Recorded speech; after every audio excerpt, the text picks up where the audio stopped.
presentation is by Kristian Kent from the Angling Trust Campaign and Advocacy Manager. Chris will be speaking about Water Quality Monitoring Network, which was set up to engage anglers and angling clubs to better understand pollution issues in their waters by taking part in water quality monitoring. Chris.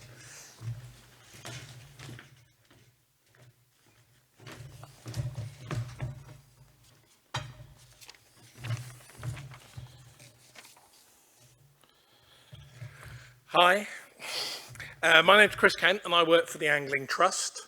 For those of you who don't know, the Angling Trust is the national governing body for angling in England, and we also promote angling in Wales. And like most sports governing bodies, we work around things like participation, competitions, etc. But perhaps unlike a lot of governing bodies, we also work on campaigning.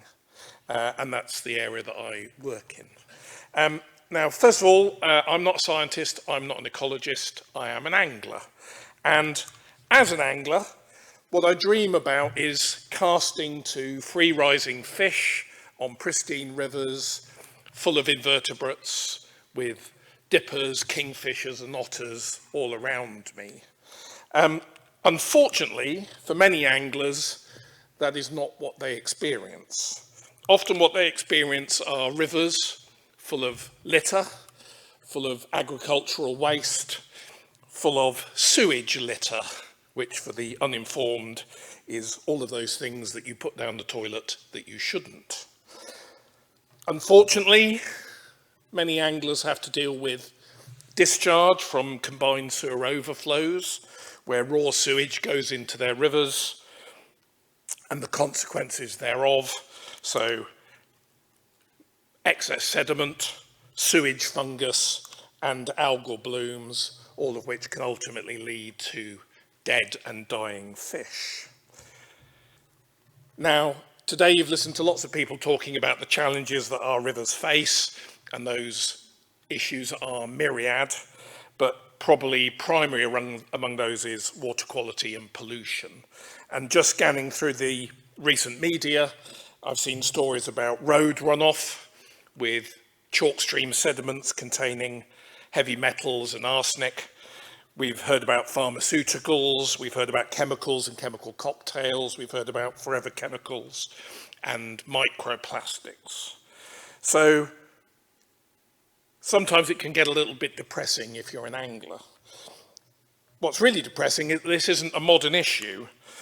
For over 76 years, since the advent of the Anglers Cooperative Association, we've been campaigning for cleaner rivers, and we continue that today with our sister organisation, Fish Legal, who will actually prosecute polluters through our Anglers Against Pollution campaign.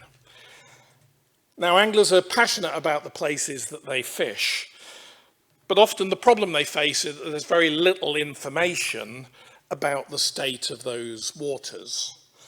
Just this week, the Rivers Trust published its State of the Rivers report and found that 43% of English catchments were not monitored in 2023.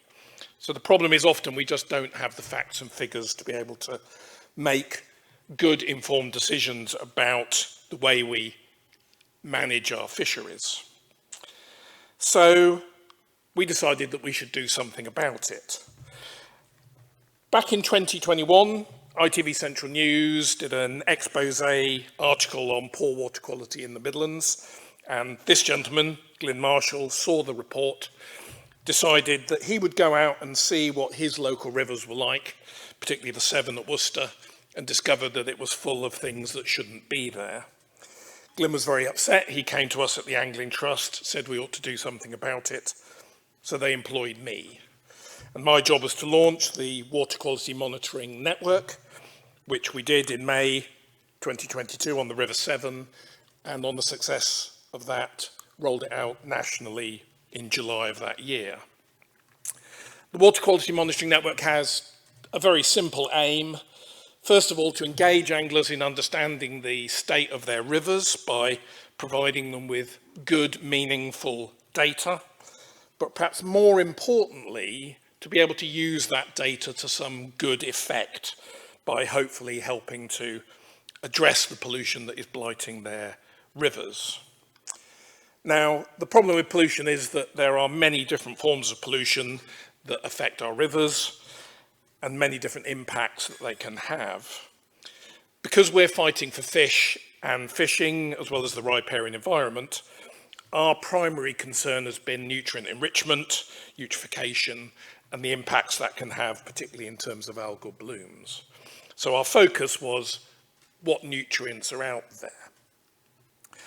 What we do is we provide angling clubs and volunteers with monitoring kits, the yellow box that you see here on the table next to me, which basically contains everything that a volunteer needs to be able to go out and test their waters. The basic kits contain kit to measure total dissolved solids and temperature, as well as phosphates and nitrates, and clubs have the option to add in ammonia checkers as well. And we provide all of the training necessary for people to go out and do so. Having done their tests, they record their information using a simple smartphone app called EpiCollect. Free to use, free to download, very easy to use. Doesn't need a phone signal, so it's great in remote places where often our people are monitoring, and just needs a Wi-Fi signal to then upload the results. So very easy to use, and on the back of that, we've seen an incredible take-up. So this was at the end of January. It's moved on a pace since then. But at the end of January, we had nearly 250 clubs signed up, 677 volunteers involved, and we had dispatched 421 of the monitoring kits to volunteers. You may have seen one of our kits in the room next door today. We've been working with not just angling clubs, but also rivers trusts. We've worked with 4 regional rivers trusts to basically do the heavy lifting on their water quality monitoring, as well as working with a number of community groups around the country. We're now monitoring on over 200 rivers across 61 catchments, and this morning we recorded 4,439 samples. So every day the number grows and grows and grows. Of course, what's interesting is the results. What is it telling us? Well, not unsurprisingly, given the presentations by other people today on nutrient enrichment, what we're seeing is a lot of rivers failing their Water Framework Directive standards for phosphate, but also high levels of nitrate, and unfortunately in many cases high levels of both. Earlier this year in January we published our first annual report, which enabled us to look across all of the monitoring sites that we were studying, and found that 44% of the averages for those sites exceeded the Water Framework Directive standard for phosphate. And it's worth remembering that that's the upper level, so there's a good chance that many other sites are failing their site-specific standards. So we expected to find problems, and we did. What's been really refreshing is that a lot of those angling clubs and volunteers aren't happy to just go and monitor and get depressed about the results. A lot of them are also going out and doing something about it. So across England and Wales, we've seen clubs going out and getting involved in campaigning work, either individually or so often in concert with other angling clubs, other community groups, to tell the world that they're not happy about the state of their rivers, and to help help other people understand the challenges that they're facing. So up in North Yorkshire, we've got the NID Action Group. In the Midlands, we've got the Avondale River Action Group. Down on the Medway in Kent, one of the worst polluted rivers in our study, 7 angling clubs working together to highlight the issues they've got.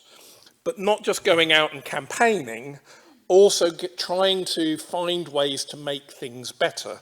So on the Medway, the angling clubs there are working together with the South East Rivers Trusts, working with their local wildlife trusts, working with the Environment Agency, and just very recently also now engaging with Southern Water to address the causes of the pollution in their rivers, to do something about it.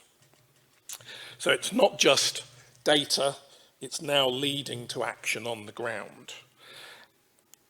What are our plans for the future? This is an ongoing challenge for us. We're not walking away from it.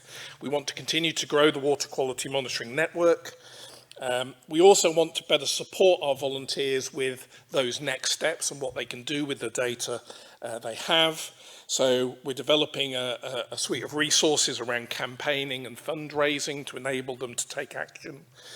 And we're also keen to work with wildlife trusts, rivers trusts, other organisations like the Wild Trout Trust, etc., to identify habitat improvement strategies that can help to either intercept pollution, to stop it getting into the rivers in the first place, or to mitigate its effects once it's there. And we're very keen to talk to people about opportunities in that area going forward. We aren't an ecological organisation, we don't have the expertise to do that habitat work ourselves, but we're very keen to work with those people who do. We also want to extend the water quality monitoring network. It's been very successful in rivers. We have got a few clubs and volunteers using it in still waters, and we want to extend more into the still water environment. It's an under-monitored aspect of the blue space. And we also want to work out into estuaries, recognising that source to sea principle. And this year we'll be planning on how we go about doing that. So lots of challenges for us in the next 12 months, and hopefully lots more volunteers getting involved. Thank you.